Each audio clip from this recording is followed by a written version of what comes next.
Singapore high കമ്മീഷണറായിട്ട് പോകുന്നതിൽ ഇവിടുത്തെ നായന്മാരുടെ അന്നത്തെ ബോർഡ് മെമ്പർമാരായിരുന്നവർക്ക് എല്ലാവർക്കും അതിൽ പങ്കുണ്ട്. അവരാണ് യഥാർത്ഥത്തിൽ കിടങ്ങൂരിനെ ചതിച്ചത്. അന്ന് അവർ വിചാരിച്ചിരുന്നുവെങ്കിൽ കിടങ്ങൂർജി പോകുമായിരുന്നില്ല. ഇന്ന് ഇവിടെ സാമ്പത്തിക സംവരണം നടപ്പാക്കുകയും ചെയ്യുമായിരുന്നു. കർണാറിനും ഇന്ത്യൻ പാർലമെന്റ് അത് പാസ്സാക്കുകയും ചെയ്യുമായിരുന്നു. എല്ലാ പേപ്പറും അന്ന് റെഡിയായ കാര്യമാണ്. ഇന്ദിരാഗാന്ധി പ്രധാനമന്ത്രിയായിരിക്കുന്ന സമയത്ത് അവസാന നിമിഷം മുസ്ലിങ്ങൾ തിരിഞ്ഞപ്പോഴാണ് ഇവർ ഈ കളം മാറ്റി ചവിട്ടി അദ്ദേഹത്തിൻ്റെ സിംഗപ്പൂർ ഹൈ കമ്മീഷനായിട്ട് അങ്ങനെ വിട്ടത്. 6 മാസം അതിനുവേണ്ടി അവർ ഒരുപാട് പ്രയത്നങ്ങൾ നടത്തിയിട്ടുമുണ്ട്. അന്ന് കുട്ടിയാണെങ്കിൽ പോലും എനിക്ക് നല്ല ബോധ്യമുണ്ട്. ഞാൻ അന്ന് കരയോത്തിൻ്റെ ആക്റ്റീവ് വർക്കറുമാണ്.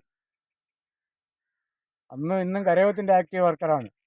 പക്ഷേ ഇന്ന് നമ്മൾ സാമ്പത്തിക മോശമായപ്പോൾ നമ്മൾ ആ രീതിയിലേക്ക് മാറിയെന്ന് മാത്രം.